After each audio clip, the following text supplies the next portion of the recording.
Thank you so much for being here. My name is Margaret McManaway. I'm the Senior Associate Director of the DeNicola Center, and we are delighted that you are all here with us for this afternoon's event. For those of you who might not be familiar with the work of the DeNicola Center, we seek to share the richness of the Catholic moral and intellectual tradition through teaching, research, and engagement at the highest level and across a range of disciplines. Through our academic research and publications, our Soren Fellow Student Formation Program, and our work to support a culture of life, we grapple with some of the most vexed questions of ethics, culture, and public policy today, projecting Notre Dame's distinctive voice into the public square on issues relating to justice, human dignity, and the common good. If you want to learn more about our work, particularly how Notre Dame students can get involved in our Soren Fellows Student Formation Program, or how you can receive updates on future events like this one, please visit our website, ethicscenter.nd.edu. I'm so delighted to be joined this evening by Father Gregory Pine and Professor Angela Knobel for this afternoon's conversation on training the tongue, how to avoid the sins of speech. Father Gregory Pine teaches dogmatic and moral theology at the Dominican House of Studies and serves as Assistant Director of the Thomistic Institute. He was ordained a priest in 2016 and holds a doctorate from the University of Fribourg in Switzerland. He's the author of several books and articles, including Prudence, Choose Confidently, Live Boldly, and Your Eucharistic Identity, a sacramental guide to the fullness of life. He is a regular contributor to several podcasts, including Godsplaining and Catholic Classics. Some of his books are also available for sale, including the book that's the subject of tonight's conversation, which you can purchase after the event. Angela Knobel is professor of philosophy at the University of Dallas. A frequent contributor to journals such as The Thomist and Journal of Moral Theology, Knobel specializes in Thomistic ethics and bioethics. She has served as the Director of Graduate Studies at the University of Dallas since 2022 and was recognized for her extensive academic work in philosophy with the University of Dallas's Hagar School Award. Prior to coming to the University of Dallas in 2021, she was a member of the philosophy faculty at the Catholic University of America for 16 years. This year, she is the Miser Fellow at the DeNicola Center for Ethics and Culture at the University of Notre Dame for this academic year. Please join me in welcoming Professor Knobel and Father Gregory Pine.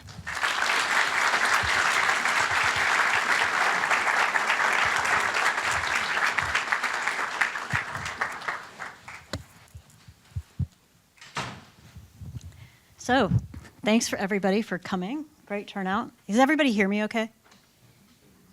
Everybody hear you okay? I will now verify. Okay. And I'll just cough into the microphone to double check. And I'll imitate you. So last time we had a conversation, you were questioning me. Right. And now I'm questioning you. I look forward to the reversal of roles. So this is a great book. I was telling my husband, if there's one thing that I am continually aware that I need to work on in my life, it's things having to do with speech. And so this is a good, convicting book for me to read. But if it's necessary for me to read, you wrote the book, you must think it's necessary for lots of us to read. I was wondering if you could lead us off by talking about why you decided to write the book. Yeah. Why now? Why do we need it? As is the case with many of the things that I do, I wrote the book because I was told to. But I like to see in the vow of obedience at least the rough contours of God's providential plans. What do I mean by that? I mean, it's good in the sense that I'm glad to have had the opportunity to write it. And I think that part of the reason for which is the way it was proposed to me was under the title Taming the Tongue. And I was like, bro, we're not going to write a book called Taming the Tongue. Not only, well, I'm for the letter of James, don't get me wrong. Alliteration as well. Yeah, there's that. But I figured that there's just a lot of finger wagging and a lot of people telling you what not to do. And I personally, being from the Mid-Atlantic, am the type of rebellious spirit who finds that just a near occasion of the exact opposite behavior. It's like, you mean to tell me that I can't? Oh, watch me. And so I find that when it comes to preaching and teaching, the best resources that we have are like whimsy and caprice, and inviting people in alluring, attractive ways to a fuller appropriation of what's really good and what's really beautiful. And so I saw an opportunity to communicate something of the beauty of speech and the delightful opportunity that we have to use our speech well for the upbuilding of the kingdom, for the upbuilding of our relationships. And so I said, here we go. Let's seize it. So speaking of the beauty of speech, you use an image that I really like. So and the image that he calls it, I think you call it crowd growing or something like that. Something like that, crowd planting. And this resonated with me because outside my office window at home, I have a flower garden, right, which is me trying to grow things. Mm-hmm. And it's been going for a few years now. It's straggling along. And I get, I'm going to weed it. It's going to be healthy. I go and weed it. And digging up weeds makes weeds grow. Right? If you just leave it alone, there are far fewer weeds than if you try and dig out all the weeds. Yep. And your idea, this is your idea. Your idea is if you just try to uproot sins of speech, you're going to sin more. But if you can plant something else, which is what I did last summer, I started planting ground cover and things like that, and my garden looked a lot better. It had a lot fewer weeds. If you can just crowd out all of the places where weeds grow with other stuff, your moral life is going to look a lot more like a garden and a lot less like a wasteland. That's your idea, right? Yeah. I think that sometimes in our moral lives we conceive of them as a matter of eliminating sin. And hey, I'm not against eliminating sin, don't get me wrong. Obviously, it's a commendable practice to eliminate sin. But when we make that our exclusive focus, sometimes it can drive us nuts in the sense that we begin to focus myopically on the sins, and it directs our attention away from God, who is infinitely more interesting. And so that the idea is for instance, in the context of the sacrament of confession, if somebody comes and says, I'm dealing with this habitual sin, and I'm getting super, just downtrodden about it, not that people use the word downtrodden, that's just me. Morose, woe begone. What I'll often say is listen, you can't really root out sin by your own resources. What you can do is crowd out sin by God's gift. And so if we become especially effective at rooting out, hey, cool, congratulations, all that you have at the end of the day is an empty garden. But if, in response to God's gift, you focus on cultivating, you focus on growing good things, then there might still be weeds that crop up, but they'll get pushed to the periphery, and they'll become much less annoying within the setting of a life that has been made beautiful, that has been made wonderful by God's generosity. So that's the hope, I think, is to kind of direct our gaze to God, who gives life, rather than to sin, which deals death. That's all it can ever do. And specifically direct our gaze to God by conversation with other people. Yeah. So yeah, I don't know how much I'm going to talk about the book itself and its actual, the way in which I conceived it and the way in which I wrote it, because blah, blah, blah, thus and such. It's why talk about an artifact when we can talk to people? But the book ends with a little chapter on prayer, and that's kind of the summit to which it mounts. But I think that, the art of conversation is something that I don't know that we talk about it enough. We've all had the experience of bad conversation, whether it's somebody dominates the conversation or somebody proves overly taciturn in conversation or somebody uses conversation as a way by which to promote themselves or seek, yada, yada, thus and such. Doesn't matter. But I think that when we can see conversation as an opportunity in which to draw close to each other, in which to genuinely share our life, in which to take an interest, and then to be stewards of the goodness which have been entrusted to us, that's awesome. That's really fun. Yeah, can we talk about that drawing closer thing? Yes. Because I counted. There's this word communion. Yeah. You use that word 94 times Let's in this go. book.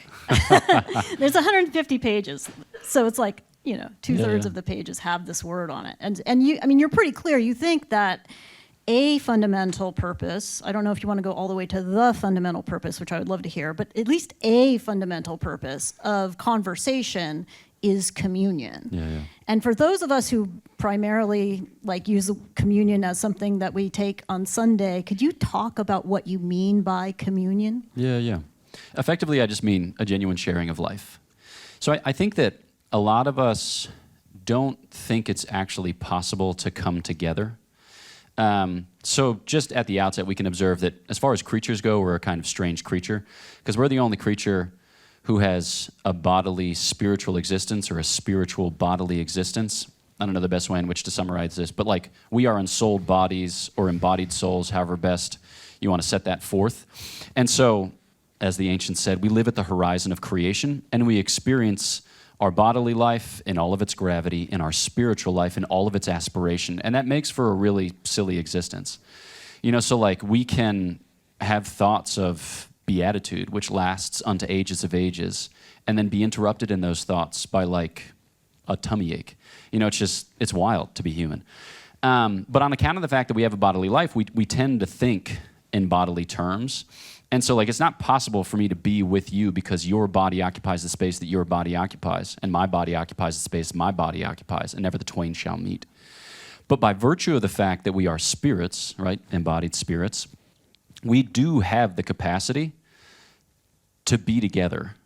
But it's going to be by a spiritualization of our bodily life. Not in that we set our bodies aside, but in the sense that like we can come in turn to think the same thoughts. We can come in turn to love the same realities. And it's actually in and through our body that we can share such that that union is realized, or that communion is realized.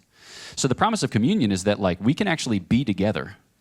You think about this, like think about, folks who love each other. Think about like a man and a wife. Let's say they're struggling with the virtue of chastity. Maybe their temptation is to kind of consume. Let's say that they're growing in the virtue of chastity. Their desire is to genuinely give of themselves, to donate, as it were, to abandon themselves to the other, precisely because they aspire to this communion. And so I think that when we conceive of speech after this model, as basically an instrument or a tool for facilitating communion, I think it makes it much more exciting. That's great. That's great. No, that's very informative. And it reminds me of something I was just reading, and I'm blanking on the name. The Dominican guy, he's Oxford, older, Dennis? Not Dennis. Fergus Kerr? Nope, not Aidan that Nichols? one. Nope, writes on philosophy of religion.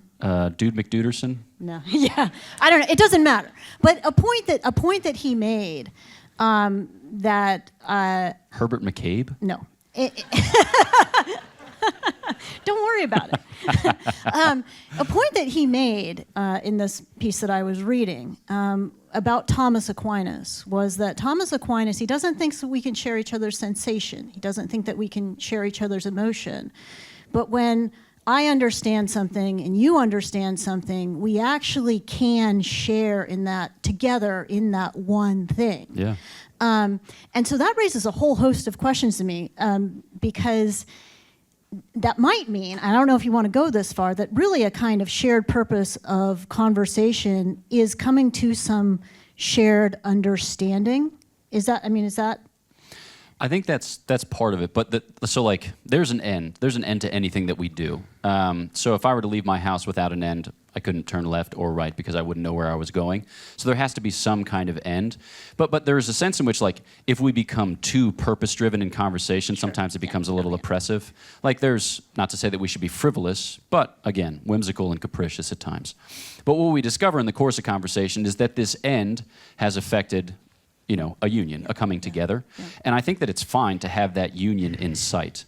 In the sense that like when you're getting to know someone, we often do this, if you recognize in the course of a conversation that you're probably better at facilitating than the other individual is, you typically take a back seat as far as allocation of time speaking. So you try to ask questions which access that person's particular interests so that he or she will open up, not because you're trying to be invasive, to manipulate or control, but because you're trying to create a certain warmth whereby that person can feel at home so that you can abide there together. So I think the conversation, it's not simply a matter of like, what do we want to do together? Let us do the thing together. It's more so a matter of like, who are you? Because I think a basic observation with which to begin is, like, in order to engage in a conversation, you actually have to find the other person interesting. Like you can't just be like, I have things to share. And if you don't find the other person interesting, it's probably because you are uninteresting. It's because, whatever. It's because you're a raging egomaniac. So I think that, there's a lot that's going on. And the end ultimately gives shape. Because that's the point at which we arrive together. So can I just throw a whole bunch of thoughts Yes. at you and you can react to them? Totes. Okay. So first thing, so I work at the University of Dallas. We have a core curriculum. Everybody has to read. People major in stuff, but everybody has to read the same books, right? And so everybody in your class has read Brothers K. Like everybody in your class has read The Odyssey. Everybody's read Plato's Republic or whatever, right? Yeah. And one thing people observe about our students tends to be that they have lots of like long conversations. Like you can walk by a table in the quad, people are talking, you walk back 2 hours later, the same people are still there talking, some leave, some like there's a lot of talking. Yeah. And some people have observed, one of the professors there, he had a brother and he was like, you know, kids don't talk to each other. Kids are on their phone. They don't talk to each other. They don't have anything to say to each other. And so this was kind of in the background of my previous question, because I was wondering, like, what is it if I watch TikTok and you watch TikTok? We don't talk to each other really. I mean, hey, did you see this? But it doesn't create conversation, right? And some things create conversation and some things don't. And it seems like ideas might be better at creating the good kind of conversation than the bad kind of conversation. Yes, no? Yeah, I think, so basic observation is that you are going to have, here we go, reformulate, Gregory. There are different kinds of goods on offer in the world, lower goods and higher goods and everything in between. And I think that your pursuits are as noble as the goods which you pursue. Or your friendships are as noble as the goods around which you congregate. So let's say that I'm like an ironic hipster living in Brooklyn, you know, and I'm somewhat nervous to actually reveal my fundamental commitments because I am scared that one of my contemporaries will make fun of me. And so I use irony as the primary means by which to engage in a kind of lightly jesting discourse whilst not exposing myself to potential ridicule. So, like, I can only share to such an extent, you know? I might be a very pleasant companion on the croquet pitch, but you're not necessarily going to invite me to be the best man in your wedding on account of the fact that you probably don't even know what I think. And certainly you don't know what I love, because I've concealed that from you. You know, so like there's a sense in which the more noble goods have a way of eliciting from us a type of recognition and response that gets us into the ring as human beings. And I think, like, we're not going to make idols of great literature because at the end of the day, you can read great literature and still be a jerk, you know? And you can be a boring conversationalist as you give extended disquisition after extended disquisition to your very patient and long-suffering friends. No, but I think, like, what basically it gives you a chance of basically drawing your humanity out, getting into the ring with other people who are like-minded, similarly interested, so that you can get to the marrow in life. Or the marrow of life. Prepositions are hard. So I think that there's no guarantee that reading great books will necessarily make, you know, you wouldn't say that, but there is a sense in which when we fix our sights on more noble enterprises, we stand a better chance at actually sharing our humanity in a way in which is mutually enriching. I don't know, do you agree or disagree? I'm not sure. Or nuance? I'm not sure. Yeah. I'm chewing on it. So, I mean, you use a phrase in your book about meeting each other in our depths, right? That the purpose of conversation is to meet each other in our depths. Yeah. And one thing that you're, I think, gesturing towards is different kinds of topics of conversation are more likely to kind of draw out depths Yeah. than others. Yeah.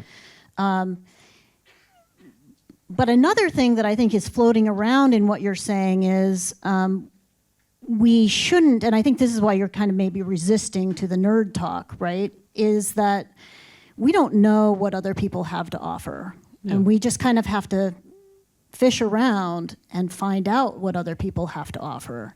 But it sounds like you're saying everybody has something to offer. I think so. Yeah, I think randomly and oftenly about things that Thomas Merton wrote. But in his collection, No Man is an Island, he has a little chapter on solitude. And I think there's a sense in which each of us have places in our depths wherein we meet God alone, in the sense that we shouldn't seek to, again, invade each other's solitude, or we shouldn't seek to control or manipulate the other so as to produce certain conversational results. But I think there are ways of entering into conversation which proffer an invitation for the other, again, to abide around the same hearth or to occupy the same home. And so I think that, so like, for instance, I'm a big fan of small talk, in the sense that I think, this is culturally mediated, but in the United States, it's not appropriate to begin one's relationship with another human being by a kind of overly intimate interaction, saying like, I have no patience for small talk, so like, tell me about all of your medications. It's like, that's a way by which of ensuring that we're not going to be friends, because I've shown you that I can't be trusted with your solitude, like I can't be trusted with your secret. Whereas I think of the way that Aristotle describes how a friend is another self. And so I have confidence to share my secrets with my friends because they haven't really left me. And I have no fear that they will be betrayed. But if this person comes crashing up on the shore of my life, I'm like, bro, give me space. So I think that conversation, it's like it begins with that interest, but I don't want to say that it's too purpose-driven for fear that it ends up kind of assuming this overly invasive, whatever, I don't exactly know how best to describe it, but that it doesn't become in turn invasive, if that makes sense. It does, but it's making me wonder if I misunderstood you on small talk. Because when I was reading you about small talk in the book, I was thinking of it as kind of finding ways, sending out feelers, right? So you're fishing, you don't know what's going to catch a fish, and you're just like throwing things out. Yeah. And so I was thinking, well, small talk doesn't have to be about small topics. Sure. Because like you're in the airport and I'm like, hey, you're a priest. Like that could be small talk in my book. Yeah. Is that overly invasive? No. I think that's right. So I think that my understanding of small talk is that at first it's just performative communion. I think it's like we only know each other this well, so we can only speak at this level of intimacy or to this degree of knowledge. And I think it's just good to perform communion to the extent that you're capable of it, because I think that's what humans are made for. But as a kind of natural outgrowth of that, and it can enter into your intention, you also are looking for other ways in which to share.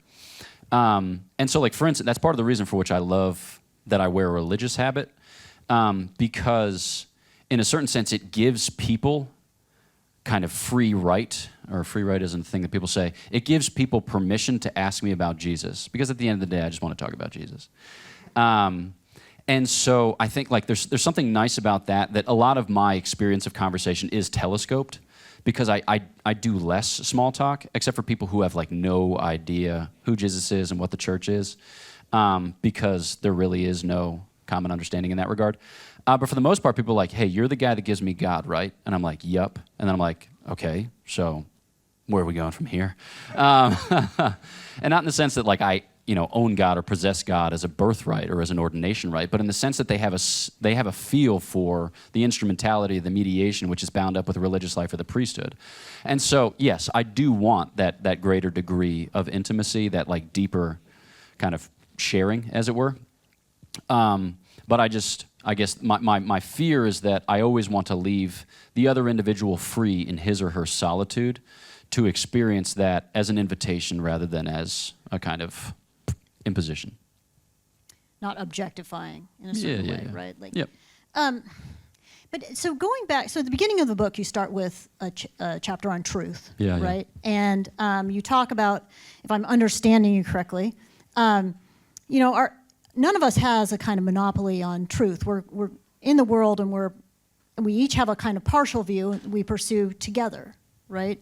And so, I mean, is part of the view that when I connect with somebody else in conversation, if we really connect and I get to know them, they're going to help me better understand the world in which I live. Like it's not just that like I want to help them or bring them or make them better. Yeah. It's that this is a joint project and we are together searching for truth, and you're kind of like inviting them into the conversation because you have something to learn from them. Is that kind of what you're thinking? Yeah, that's part, again, maybe we'll just kind of like subtly nuance and resist each other's ultimate conclusions for the rest of the conversation. That'd be fun. No, but like I'm here for it. I think that, do I come before the other eager to know what he or she thinks as a way by which to enrich my own perspective? I think the first movement is like, who are you and what are you thinking right now? I find you somewhat fascinating. I think that like the way that I often experience it, I was talking to a friend the other day. I was like, there's something about it's like you have a secret, and I don't want to like again take that secret from you, but I'd almost like to have that secret entrusted to me, in the sense that, you know how, whatever, my experience oftentimes is with individuals who are very secure in their identity. This is to say nothing of people who don't necessarily have this, but you find people who are really secure in their identity. Sometimes I'm like, holy smokes, like, who loved you well? Like someone loved you well. And I'd love to hear the story of that person because, oof, I don't know, that just gets me. And I think that, when you come before another person, there's always something of that at stake. And maybe the first thing that we experience in conversation is like, who hurt you, or like, why do you lack the confidence in which to live? But there's always something there, which I think merits further exploration because it's just interesting. And so my experience is that my life is beautified by the conversation which the Lord permits or with which the Lord entrusts me. Like, I spend a lot of my time just kind of locked up in my office, not that anyone locks me there. People are like, wow, the Dominican House of Studies, what a creepy place. No one locks me in my room. I lock myself there. Just kidding, but seriously. So I spend a lot of the time alone in my office, just on my computer, typing away, whatever, 7th drafts of things which won't see the light of day until the 15th draft. So relatively desert-like as far as experience goes. And I have sometimes the opportunity to take like little pilgrimages or trips with a group of students. And those are by far and away the most emotionally, psychologically, spiritually rich experiences of my life. But I know that they are prepared for, in a certain sense, by the desert-like experiences.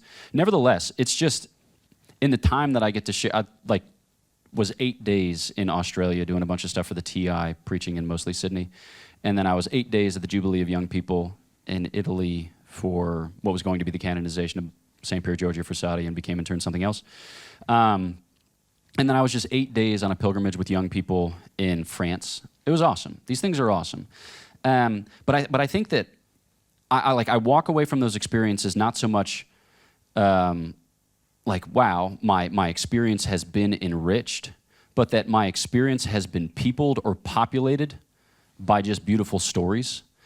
So it's not so much like, I don't think about it too much in terms of like, I have changed, so much as I think about it in terms of, I'm limited and I'm only going to meet so many people in this world, but I'm so glad that I met these people. And it may be the case that subsequently I come back to the experience and think like, on account of the fact that I love these people, I now approach life in a different way. On account of the fact that I've met Father Henry Steffen, I am wholly and utterly convinced that Chick-fil-A is the best available chicken on God's green earth. In fact, it's the Lord's chicken. So like when you meet people and you love people, their affections becomes, like they enter into your affections. But I guess what I'm trying to say is that like phenomenologically, the experience is just one of otherness at first and wonderful otherness that is kind of taken up, I'm talking too long, but that's just come into your life. No, I mean, it's fascinating. I'm wondering if now I'm wondering if you thought I was saying something other than I thought I was saying, that kind of thing. Yes. Because, I mean, so here's the story. I used to go home with my roommate in college. I lived far away. She lived close. And her dad was just this lovely guy. He was the kind of guy that has zero interest in sports, right? He likes Star Trek. Is lovely and zero interest in sports related? No, not at all. Okay, I love sports. Okay, good. But his older daughter, not my roommate, was engaged to a guy who was like passionate about the Steelers or something like that. And my roommate's dad, I think this is the sweetest thing ever, he started watching football. He started learning everything about football he could because he wanted to get to know his son-in-law. Yeah. So this, I think, hooks up with a lot of things that, for me, I'm trying to draw together, like conversation, for instance, right?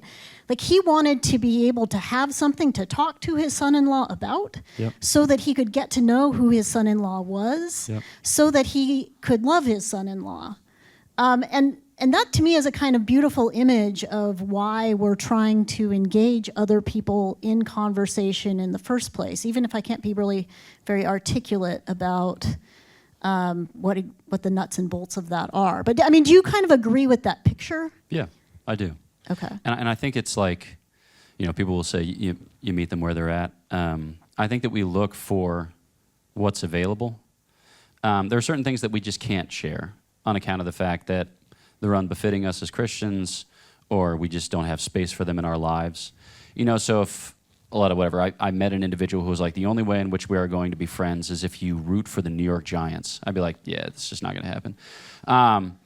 So, good knowing you, but peace. That's a theoretical example that would never take place. But, you can picture somebody who struggles with a drug addiction and is in such a pattern of devolution that all he or she does is tap associates for money and use that unto self-destruction. It's like, listen, I can't facilitate that. That's not the type of thing in which we can share. But insofar as it's the type of thing in which we can share, I think that we should be looking to not like progress deliberately and ploddingly, but we should be looking to share in as noble a good as we can. This is just Aristotle's point about friendship. It can be a matter of use, it can be a matter of pleasure, or it can be a matter of beauty, nobility, virtue. And so I think we're looking for the best things in which to traffic. And I think about this in terms of like my Dominican life. I get assigned hither and thither, and my friends get assigned hither and thither. And so as a way by which to ensure that we stay together, that we stand a chance at thinking the same thoughts and loving with the same affections, we just do things, we undertake the apostolate together. So we start podcasts and convince our superiors that they're absolutely essential to the preaching of the kingdom. When truth be told, they are just shell games for the sake of friendship perpetuation. Don't tell anyone. It's out there now. Yeah, rats. So it's these types of things where I think that we need to be innocent as doves and crafty as serpents, looking for ways in which to share as well as we can, as nobly as we can. So I'm going to bring up something this is reminding me of something that I read, and I was like, nah, this isn't right. Sorry. You're good. So you say that conversation, like good conversation, kind of presupposes virtuous participants in the conversation. And I wasn't sure about that, because I feel like I know some people who are not very good people who are excellent at conversation. And I know some really excellent people who are not very good at conversation. So could you speak a little bit about what you meant? Yeah, I agree with what you just said as you formulated it. And now I'm just going to do whoosh, whoosh, whoosh, word trick. So the way that I understand conversation is as a virtue in a certain way, or the performance of a virtue. And I think principally of the virtue of friendliness. And I just don't think you can have one virtue without having all the virtues. Whoosh, whoosh, whoosh, word trick. I agree with all of that. Yeah, I know. So, but I think the idea is there are certain people who are good at the technique or skill of conversation, but they're not necessarily good at the virtue or excellence, kind of character excellence of conversation, because I think that conversation in its full realization is mutually ennobling in the sense that it conducts us together to our term, not because, again, we're trying to manipulate or control this thing so it gets to the point of arrival which we have predestined. But in the sense that if we are genuinely open to the adventure of a conversation, we have confidence as Christians, by virtue of faith, hope, charity, that it will conduct us further up and further in. And I think that the conversation that I describe in the book, or as I understand it, is a kind of, and especially with respect to the virtue of hope, it's like an expression of that desire, that God wants us yet more perfectly for himself. And he's entrusted us to each other to kind of work out the details, and talking helps. That's basically it. Okay, and so it's perfectly compatible with that when I enter into conversation in that trusting way, I'm engaging in what seems to me like a very fulfilling conversation with somebody who's just manipulating me towards their own ends. Potentially, yeah. And I live in Washington, D.C. You lived in Washington, D.C. We know so we've all experienced that. Everyone is just... It's like, if I see another business card, I'm going to jump. Never mind. Yeah, it's just like that when you see in the person's eyes the recognition of your use, you're like, wow, cool, yeah, great. I'll definitely send that email. What a blessing. It's just brutal. It's absolutely brutal, because it becomes nigh unto impossible to actually meet somebody, to actually share with somebody, because the culture in DC is such. Mm-hmm. So yes, it is possible to meet a raconteur and think wow, how very good he is at hosting, how very good he is at implicating, how very good he is at conducting. But then you might walk away from that and think, to what end, Mm-hmm. Or have we become better as a result thereof? And I don't think, again, I'll just leave it at that. So I want to, this is a question I really want to ask. This is not quite on topic, but I'm shifting because I want to make sure I get it in. Good. So you mentioned scriptural passages several times, right? And passages about how, the mouth reveals the heart and things like that.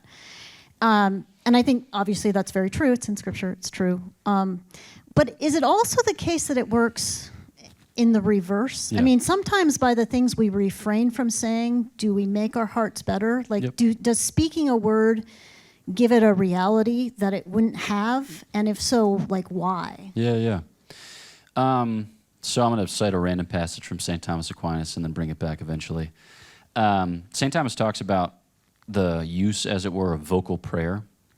And he'll say 3 reasons why you should engage in vocal prayer. First, God gave you your voice, so you should render it back in praise. Second, vocal prayer permits a kind of overflow in the sense that it gives expression to interior devotion. And then third, there's a kind of feedback loop as well, insofar as vocal prayer actually elicits or incites interior devotion. So I think that, like, on the one hand, just from moral theory, we know that the further an act progresses in its concretion, the more wed you are to it, and also the more formed you are by it, in the sense that it becomes more so a reflection of who you are and who you intend to become. And so thoughts, words, deeds is the typical progression whereby we concretize or enflesh an activity. And so if we've gotten to the point of words, we're more committed to it than if we had simply thought of it. But there's also a sense in which the training of our tongues can affect the training of our minds and hearts. I think about this with respect to negativity. So I think, if you consult the evolutionary biologists who tell all kinds of etiologies about what it is to be human, they'll often observe that we are predisposed to negativity or to notice negative things because it helps us to survive. Like if we didn't notice poisonous snakes, we'd be dead. So we have to be like, yuck, poisonous snake, evade. But the result of that is we are predisposed to notice things in a negative light kind of across the board. That's not true for all persons in all times and places, but it seems in general to be the case. But that's not always good. It's not always a good way to live, especially if you have no fear of poisonous snakes, like in South Bend, Indiana in the midwinter, for example. Right, so then it can actually become maladaptive to only notice the negative or to notice the negative more as a rule. And so we kind of have to train our minds and hearts to notice the positive, not so that we can be happy-go-lucky, Pollyanna-ish, and otherwise naive, but so that we can actually be on the lookout for the good which is at work in the world, which we might be otherwise disinclined to notice. And so, this is one of the reasons for which I think we should affirm each other. You're doing great. Hey, thanks. I appreciate it. Which is, again, not to be hokey or whatever, but it's to be genuine and sincere because it's true. I go to the conventual mass of my convent, 4 or 5 times a week if I'm not out in South Bend, Indiana. And so I'll hear 4 or 5 different friars preach each week. And I compliment them with some frequency. Like, thank you, that was a beautiful homily. Or, I really appreciated that insight. Or, thanks, for the courage that it took to say that. And I might find in my heart of hearts a certain hesitation or unwillingness to furnish that compliment because, men tend to be competitive and comparative, and if I think he's a good preacher, maybe I'm not as good of a preacher, and maybe there's only so much good preacher to go around, ... So, the negativity creeps up on me, and so there's a kind of invitation there to take a step in positivity, to affirm, and I'm in effect training my mind and heart to notice the excellence of the preacher, and to notice the excellence of the God who gives each of us such manifest and bountiful gifts, which will never be exhausted. Never. Even if he gives abundant gifts to this person or that person, that doesn't mean that he's any less generous to me. But that takes a certain vocalization in order for it to be interiorized, I think. No, that makes sense. And then it seems like the opposite would be true as well, right? Yeah. If I vocalize the negative, especially if I vocalize it to someone else, Yeah. I now have put that thought in their mind. So I now have given it a reality that it didn't have before. Yep. And then there's more things that have to be kind of fought against going forward. Yeah. And I think, sometimes people hear this and they're like, wait a second, you mean that we can't talk negatively about anyone everywhere? I think that one good standard to have in mind is that when we do bring up negative things, whether in the context of a vent session or a formal complaint or whatsoever, it's with an eye to communion. We're looking to maybe safeguard the innocent or the vulnerable, or we're looking to heal this relationship, grow this relationship, which at present is wounded. It's not just simply with the idea that I'm going to vent my spleen, or not simply with the idea that I've been hurt and now I'm going to hurt back, because as far as human things go, it's just unproductive, it's unhelpful. Whereas I think that if we have kind of communion between our navigational beacons, we can guide the bark of our ship safely to port. Yeah, and I liked your idea that even kind of negativity and gossip and things like that are often attempts at communion, just failed attempts at communion. Like, I'm trying to commune with you, and so I say something negative about someone else. But if it's really an attempt at communion, it shouldn't be the kind of thing that shuts anybody out. Yeah. No, I think we want to be in the know, or we want to be part of the inset, or we want to have a certain knowledge in which we can traffic to elicit a kind of intimacy amongst our friends. And so we'll stop at nothing. I mean, we'll often engage in sinful or vicious habits so as to do what we want, or so as to gain access to the goods that we want. But yeah, that felt communion always pales by comparison to genuine communion. And so, again, it's like often by fits and starts. And sometimes, like when there's a person in your friend group who's like overly positive, sometimes it can be oppressive. Like, I don't think that we don't have permission to be sad or we don't have permission to be angry. That's one of the great freedoms of Catholicism. You can feel all the feels. You can think all the thoughts. But the question is whether or not you're willing to entrust them to God. So I think it's good. Be curious about your experience. Be honest with what you find.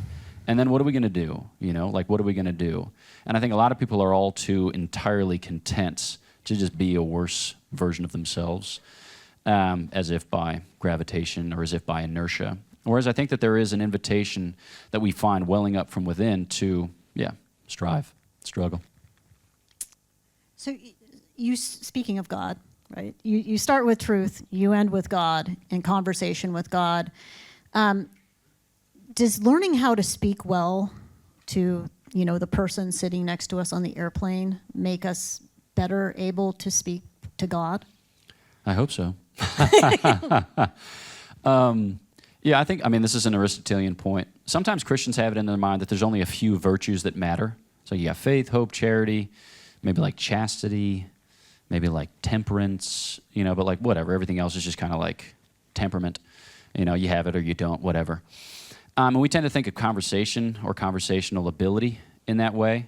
It's like, she's a bore, but whatever, she's a good person. Or like, he's totally dominant in conversation, but otherwise a great guy. It's like, no, like, they're responsible for that. They're responsible for that. I do think that the conversation qua virtue or character excellence is part of integral human flourishing. I think it's what it means for us to be good social and political animals. And I think it's what it means for us to be good ecclesial animals. Go ahead. Okay, and I know you don't mean this, right? But I might. asking for a friend. Yeah. What about introverts? Yeah, right? yeah. I mean, like, what I'm an about introvert. people who don't have a lot to say? I know, I guessed it. But like, what about people who just don't genuinely have a lot to say? I mean, how do you be true to yourself and the fact that you're pretty quiet and subdued and also be good at conversation? Like, what does that look like for different individuals with different strengths and different, ways of interacting with the world? Yeah. I think, so it doesn't matter too terribly much the hand that you've been dealt. What matters is how you play that hand. And I think as an introvert, you're responsible for finding ways in which to share. You're responsible for finding ways in which to share your life with others. So I think about my dad, for instance. My dad is very introverted. And he is a precious man. Gosh, I love my dad. But what he does is finds ways in which to spend meaningful, purposeful time with his kids and with his grandkids. And so he's an accountant, so he's got like a chart for it. He takes every one of his kids and grandkids out on a date every 3 months, and it's just like super precious and kind of deliberate, but it's awesome. And I find that, like, for instance, I only visit my family for 7 days a year, and because everyone else in my family is far more boisterous and ebullient than my father is, that he kind of gets dwarfed by the otherwise raucous party, which is the Pine Family Gathering.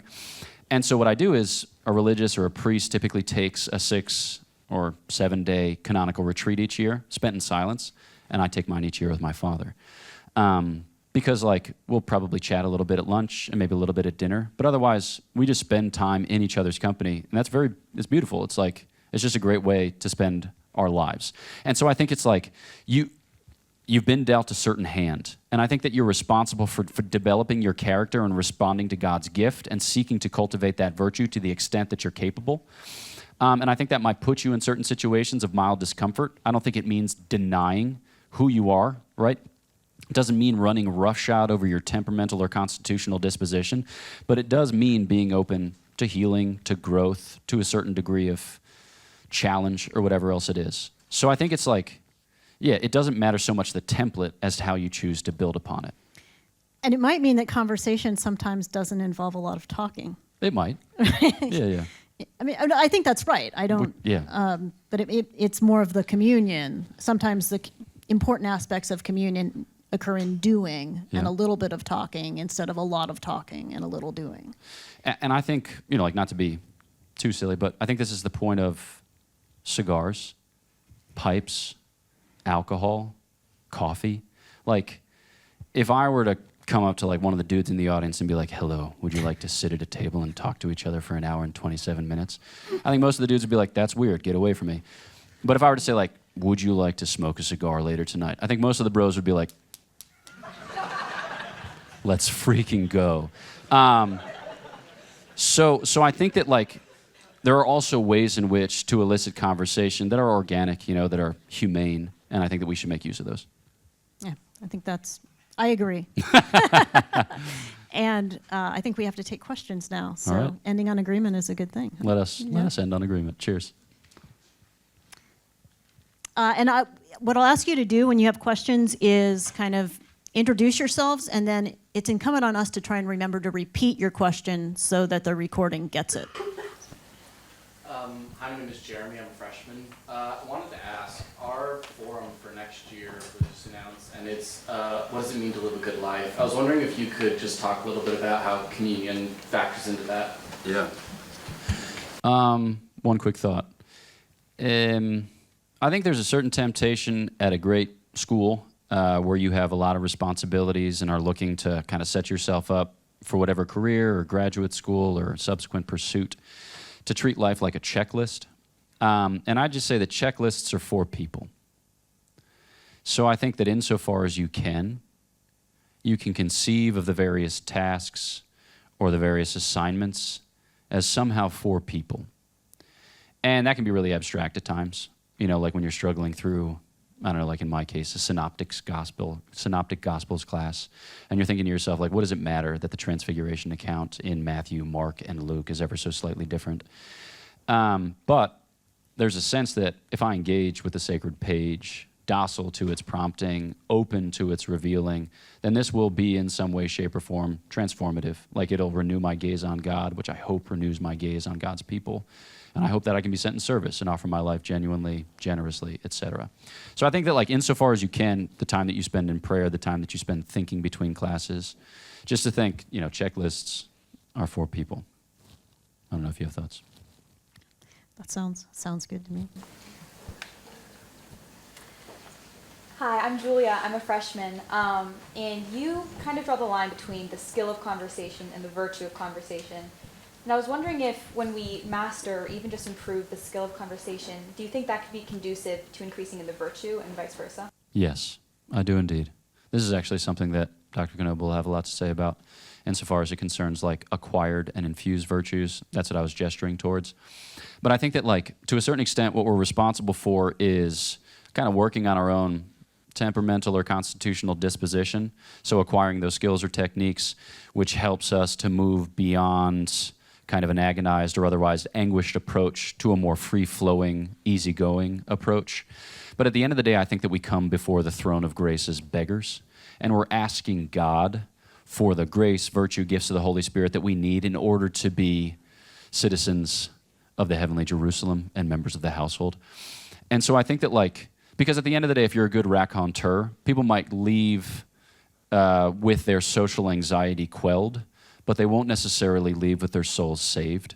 And I think that the conversation qua virtue it has that kind of in mind, at least to a certain extent, or it has that at heart. I just want to add a question to that. Yeah. I mean, I guess my gut would be to say, I'm not really developing, when I'm working on the skill, I'm not really developing the virtue as you understand it, unless I'm working on being genuinely interested in people. Like if I'm working on my witty repartee or making eye contact and all these sorts of things, I would be suspicious about whether you could. I think you could do all that and like be cultivating charisma without necessarily, and maybe be making yourself worse.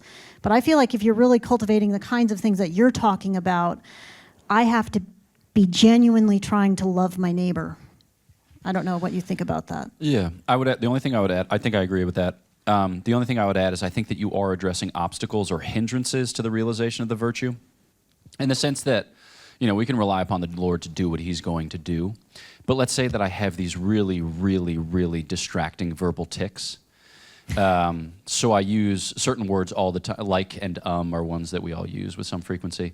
But if it's the type of thing where people can't hear anything but the verbal tics, then that can actually cause obstacles or hindrances to the preaching of the kingdom, to, like, as it were, the invitation to salvation.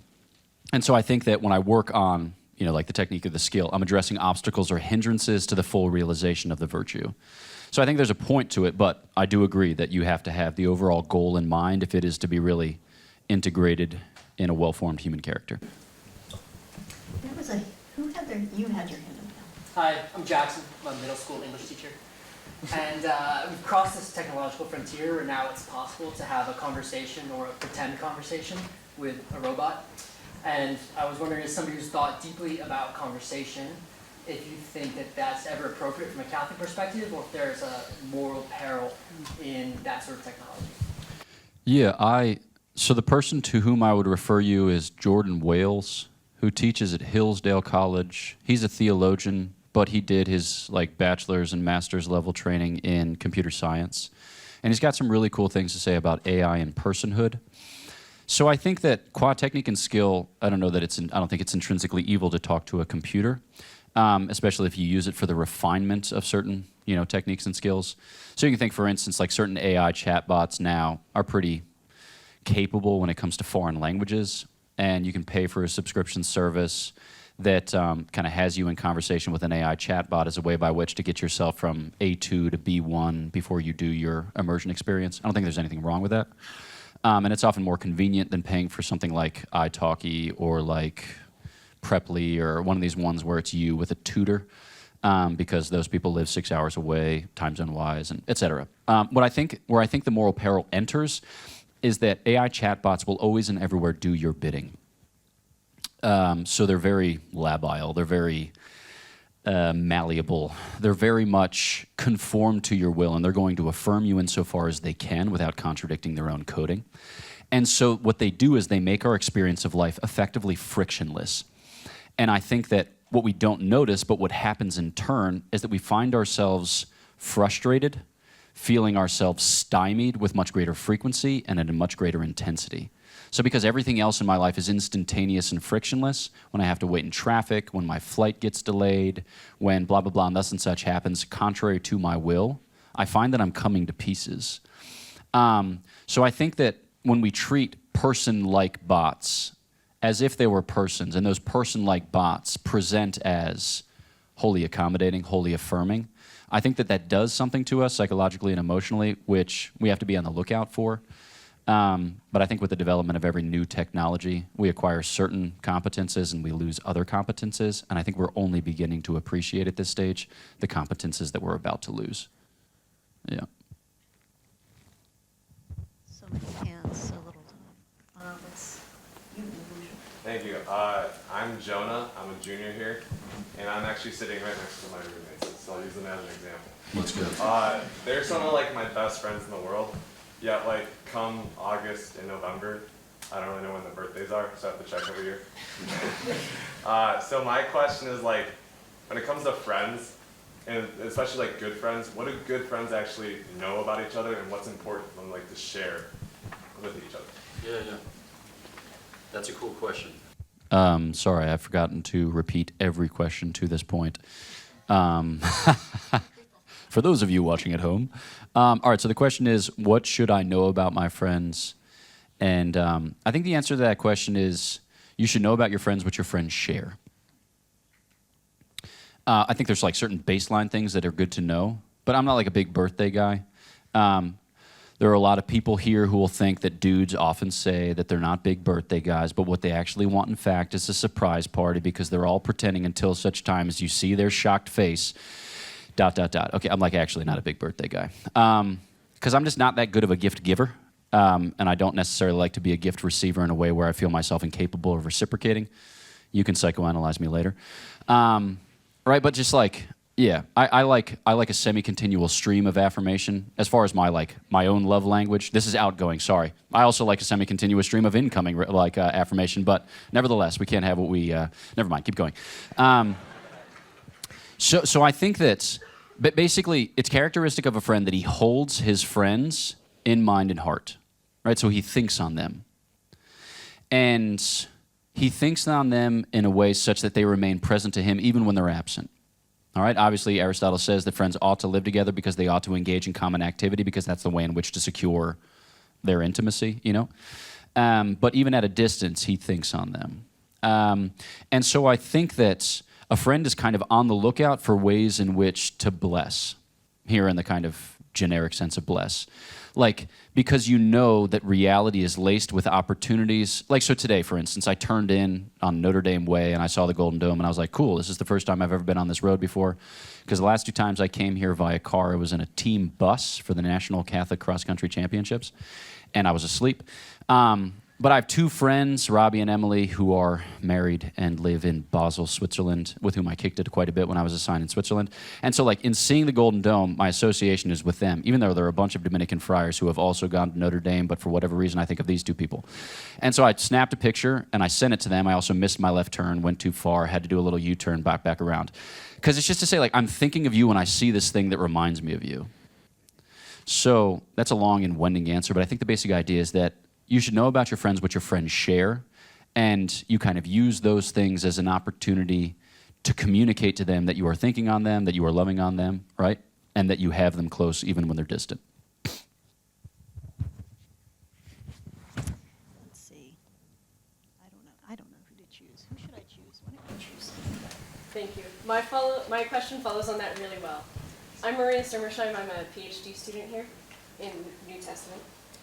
And I think dispositions to share vary widely among people. But I think that also causes a lot of friction sometimes in conversations and in relationships. So then I am of the disposition that I think like sharing more is always better, except for like the absolute extreme limit. But basically everything is great to share. So I don't know, do you think that that is true and in an absolute sense, or is that always to be qualified for each person and their temperaments? I don't know. Yeah. I think my freshman year at college, I went to Franciscan University of Steubenville. My freshman year of college, I heard a lecture by Eleanor Stump, who is the Henley Chair Professor of Philosophy at St. Louis University. And she spoke about Aquinas on the nature of love. It's actually one of the chapters in her book, Wandering in Darkness. It's between chapter 5 and chapter 8. I don't remember which one. Not that I'm responsible for that. Keep going. She talked about offices of love as a way by which to kind of concretize this intuition that you share with another what is appropriate given your relationship or the nature of your interaction. So I think that there are certain things that you share with God which you don't share with people. There are certain things that a wife shares with her husband which she doesn't share with people. Like for instance, this is a really kind of tough example, but let's say that a man and a woman are married happily, they have 4 kids, and let's say that for whatsoever reason the man falls in the sin of adultery. Should he tell that to his wife? The doctors differ. The doctors differ. Because there is a sense in which he shows himself vulnerable. He asks for her pardon. There is a potential occasion whereby their love now grows in light of his wrongdoing. But there's also a possibility that he burdens this woman for the rest of her life with the knowledge that he steps outside of the relationship. So it's not immediately obvious to me that you should share everything that you can share. I think it just depends. And I think the office of love or the kind of nature of the relationship or the interaction gives an initial shape. And then we're responsible for operating within that shape. And so there are certain people that I'm only ever going to see once. And I try to share as well as I can within that one interaction. But we're never going to get to certain things, you know? And I think that's entirely appropriate. So I think that the only thing I would add to your kind of insight is within the bounds of God's providence. Yeah, because I think providence gets you the offices of love, it gets you like the spatial and temporal dispensation, and it gets you a kind of overriding or underwriting trust that this degree of sharing will have been enough because it's what God gave us.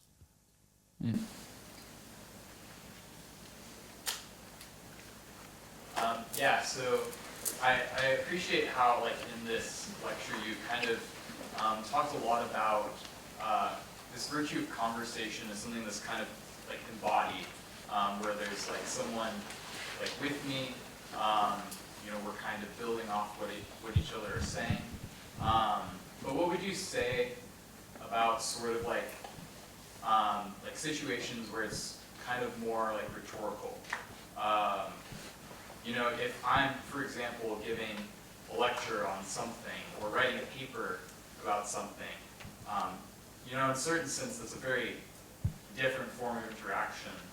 But is there sort of like an analog to these virtues that you've been describing in that form of like talking with other people?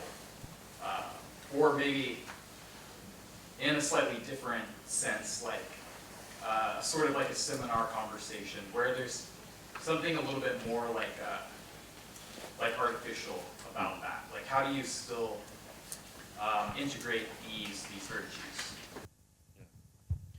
I think what I want to communicate is that I've done the work as befits the genre. So, like, for instance, an academic publication, for instance, there's a temptation to demonstrate your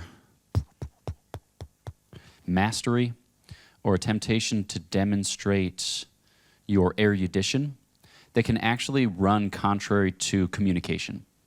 Like, you'll read certain things and it's like, this person doesn't really care if I understand, right? You see like footnotes, for instance, that are 7/8 of the page. What I see there is mastery and erudition, but lack of consideration for the reader. I also like strangely love it when authors make their footnotes endnotes. They're like, you have permission to just read the text because I thought about you while writing the text. And the doctors will differ on this, but I love Eleanor Stump for this reason. I love her for many reasons. But I think that you're responsible within the genre to show that you care about the person with whom you are communicating. And sometimes because we don't put in the work, we try to communicate a kind of false solicitude by alternate means. And I think that can actually be condescending, even patronizing, where it's like, you're included in this. It's like, I didn't actually do my preparation for the seminar, but like, let's have you lead it. It's like, you were supposed to, you're the one who is responsible. So yes, I think that there are various ways in which to converse with another, higher or lower degrees of kind of formality. We can set aside artificiality for the time being.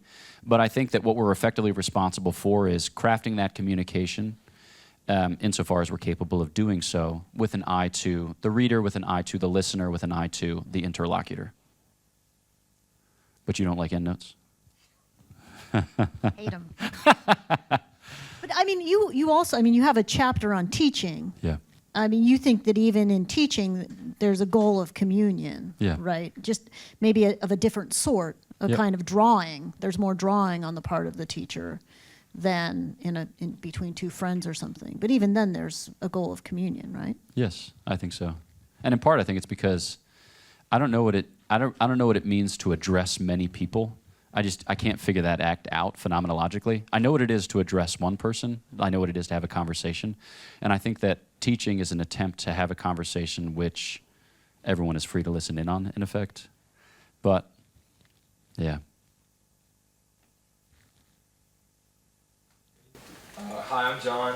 I have a question about humor. I think humor can be really important in conversation, especially in small talk. But I also think one of my friends once told me that I play too much, I'm too sarcastic.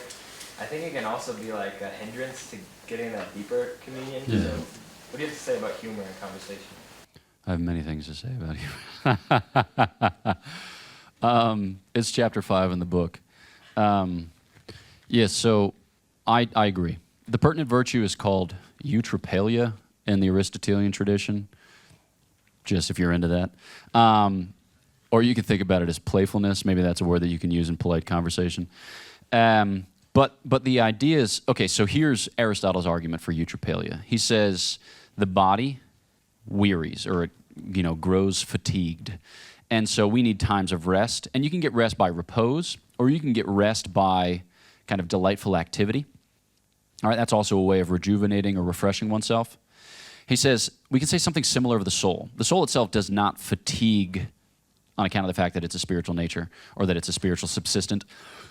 But by virtue of the fact that it's conjoined to the body, that it informs the body, it does suffer something of the body's fatigue. And so it needs rest, and that can be by repose, or it can also be by delightful activity. And I think that's what play is. You proffer the other an opportunity in which to be delighted, to be refreshed and rejuvenated in his or her humanity. And so I think that our humor should be conducted kind of in that spirit. It's like, hey man, let's muck it up. We're humans, kicking it. What's not to love? And so I think that like some sarcasm is fine in my estimation. So I think the general category is ironic speech. St. Thomas uses the word irony in a slightly different way. He refers to it as kind of underselling oneself. It's contrary to boasting, or he calls it like mock modesty. But the way that we typically conceive of irony is when you say something in such a tone or in such a way that it actually signifies the opposite of what's intended. So it might be sardonic or sarcastic or otherwise just kind of parasitic language use, which relies on embodied gestures to communicate something which is typically derisive or mocking. And I think that is one way in which to cope with life. That's just one way in which to cope with life. I think about I don't know if you've ever seen the movie About Time, but there's this one scene at the end where Dermot Gleeson is kind of like mocking an individual behind his back who is overblown and pompous, like it's a way of deflating him or actually alleviating the tension in a situation. So am I commending that? Not necessarily, but you can see the social use of it. But I think that what happens when we become inordinately sarcastic is that people often lose their bearings in our company because they don't actually know what we think and they don't actually know what we love. And I think that we should always offer people an opportunity to share in what we actually think and in what we actually love. And I think that your generation is in a much better position than my generation. I think that millennials are far more tempted to irony than Gen Z, because Gen Z, it's been observed of you that you're post-ironic. Like you want a kind of earnestness in life, you want to connect. You use irony as a genre, but like the overblown speech or underblown speech is clearly transparent to a kind of connection which is possible. So yeah, we can think of how any number of Gen Z pundits express themselves on the internet. It's like when he says the thing, he doesn't mean the thing. It's only olds who think that he means the thing. You're like, bro, he doesn't mean the thing. Back off. And then the olds will say, well, that's ironic. You're being just like the millennials. You're like, no, it's actually quite different because I'm deeply committed to this guy, and I suspect that he's deeply committed to me, even though it's a parasocial relationship. Which is just weird from start to finish. But nevertheless, it is. It's undeniably is. So yeah, I think that offer them an opportunity to know you, offer them an opportunity to love you, and then be about your business. Yeah. I think we can take one, maybe two more questions. So you've had your hand up for a long time. My name's Jake. I'm a law student, and I see a lot of other law students here. What would you say about a speech that is inherently designed to be combative, like legal speech or political speech? Yeah. I would say there is a sense in which I would call it agonistic speech, in the sense that it's bound up with a certain striving or struggling, which entails a kind of opposition. But I'd say that all agonistic speech has to be teleological speech or it's sophistry. So in the sense that like the sophists didn't give a rip what was true, all right, provided that they got their just desserts or what they deemed to be their just desserts. They were in it for money. And that's part of the reason for which Socrates was so savage with them, right? Because he didn't think he was that wise, but according to the Oracle of Delphi, he was the most wise. And it was because he was willing to admit that he didn't know. So he conducted himself as the gadfly of Athens, effectively undermining pretentious claims to competence which were not in fact competence. And so I think the only competence is genuine wisdom. Everything else is just technique or skill. So I think that like in your agonistic speech, you need to realize that you come before a God who holds you accountable, and you come before a community who holds you accountable. And I think there's ways in which we can engage in agonistic speech which actually like deprives the discourse of its like possibility of transcendence, or which like kind of undermines the discourse effectively. So I think, like, do we all have to be John McCain? No, like John McCain was too nice for his own good, and he lost. Now, he was going to lose, irrespectively of how he comported himself in the context of those debates. But like, I don't think that like the primary virtue of a politician is kindness, but I do think it features insofar as it's subordinate to the attainment of the common good, the political common good.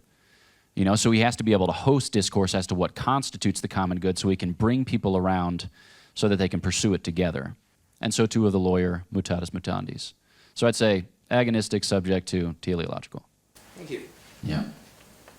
Okay, last question.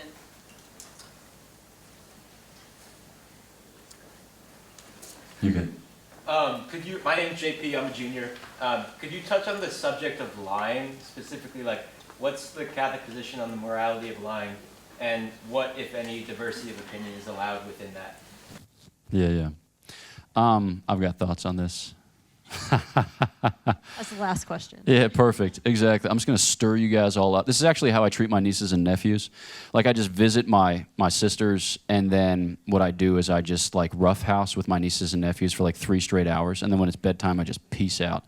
And then I go sleep at the rectory. So I'm just going to tell you some things which are going to get everyone all jazzed, and then I'm going to leave. Just kidding, but seriously. So I don't think that it's ever permissible to lie. Period. Okay, now here we go. Unpack the claim. What is a lie? A lie is when one speaks contrary to his understanding of reality, typically in a way that's intended to deceive. Okay, so I think things to be in one way, but I recount them in another way. All right? So in effect, lying requires that we understand, socially or culturally speaking, a certain genre of assertion. So I assert as one who is recounting the facts. When I assert as one recounting the facts, I am responsible for recounting the facts as well as I know how.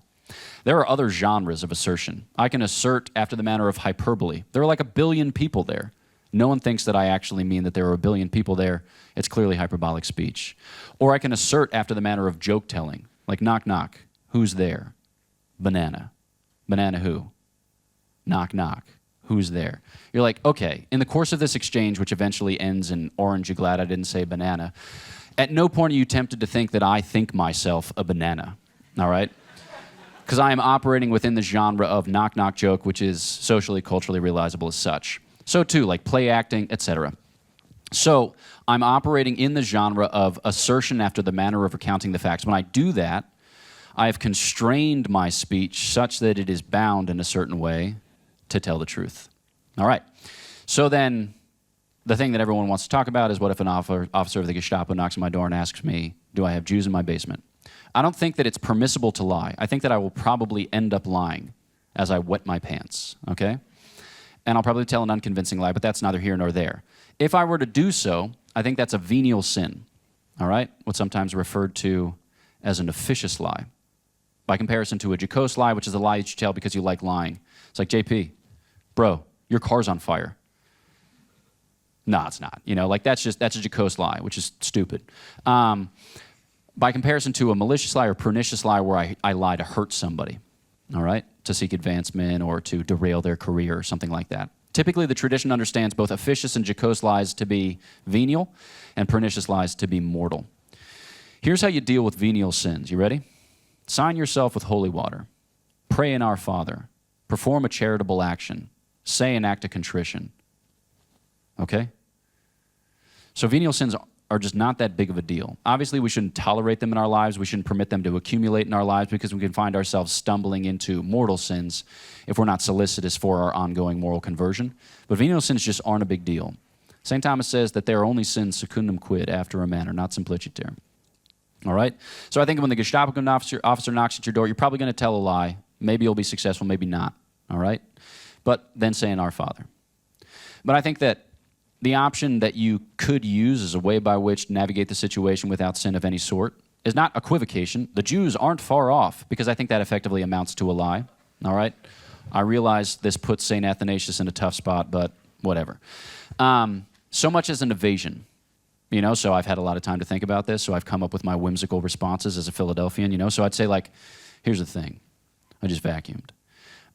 So if you guys come in, if it's not, too much for you, if you wouldn't mind taking off your boots, I'm very attached to the parquet, which I just installed, and I'm seeking to preserve its life. So, yeah, feel free or not, whatever, it's just the parquet. I'm joking, but I'm also being serious. In a sense, I think you're responsible for sidestepping, all right? And I think it's always possible to sidestep. I think that the chances that we do so well are probably like 1 in 100, all right? But I don't want to pervert a moral theory in service of an intuition which St. Augustine and St. Thomas Aquinas didn't share. That's all I have to say. Let's thank Father Pine.